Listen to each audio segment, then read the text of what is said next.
ভোটের প্রচারের সময়ের সঙ্গে পাল্লা দিয়ে ছুটছেন প্রার্থীরা। দলীয় প্রার্থীর গণসংযোগে যোগ দিচ্ছেন কেন্দ্রীয় নেতারাও। শুধু উন্নয়নের গুলিতে থেমে নেই প্রার্থীরা, ভোটের ময়দান উত্তপ্ত করছেন পাল্টাপাল্টি বাগযুদ্ধে। দিনাজপুর শহরে নির্বাচনী মিছিল বের করে ধানের শীষের কর্মী সমর্থকরা। বিএনপি প্রার্থী জাহাঙ্গীর আলমের সমর্থনে এতে অংশ নেন কয়েক হাজার মানুষ।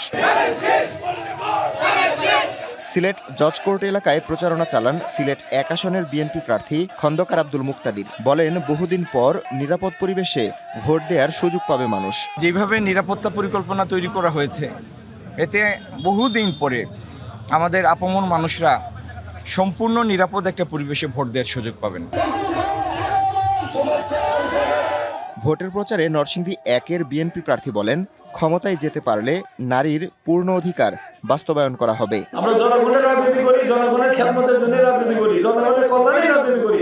ব্যক্তিগত ভোগ বিলাস আরামায়ের গাড়ি করার জন্য রাজনীতি করি না, রাজনীতি করি জনগণের জন্য। ঠাকুরগাঁও ১ আসনে নিজের নির্বাচনী জনসভায় মির্জা ফখরুল ইসলাম আলমগীর বলেন, একটি গোষ্ঠী ধর্মকে ব্যবহার করে সাধারণ মানুষকে বিভ্রান্ত করার চেষ্টা করছে।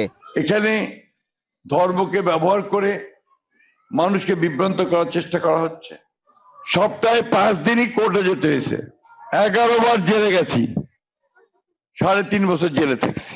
যে আপনারা যে ভোটটা দেবেন, নিজের বিবেচনায় সঠিকভাবে ভোট দিবেন।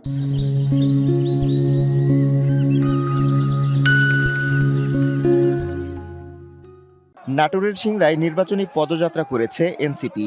ফলাফল ঘোষণা শেষ হওয়ার আগে নেতাকর্মীদের কেন্দ্র না ছাড়ার আহ্বান দলটির মুখপাত্রের। পাতানো নির্বাচনের মাধ্যমে ক্ষমতায় আসতে চান, আপনারা মনে করবেন না যে শেখ হাসিনার মতো আপনারা পার পেয়ে যাবেন।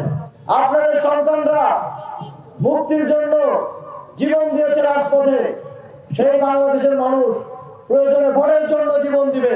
কুমিল্লার দেবিদ্বারের বিভিন্ন এলাকায় গণসংযোগ করেন 11 দলীয় জোট ও এনসিপির প্রার্থী হাসনাত আব্দুল্লাহ। উঠান বৈঠকে বলেন, এরপর আর কোনো ঋণখেলাপি নির্বাচনে অংশ নেয়ার সাহস পাবে না। আমরা সবাইকে নিয়ে দেবিদ্বারটাকে পরিবর্তন করতে হবে।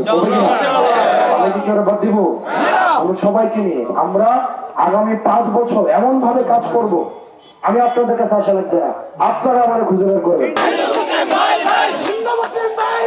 এদিকে মানিকগঞ্জের সিংগাইরে ধানের শীষের পক্ষে মিছিল করেছে সনাতন ধর্মাবলম্বীরা। মানিকগঞ্জ 2-এর বিএনপি প্রার্থী মইনুল ইসলাম খানের সমর্থনে মিছিল করেন তারা।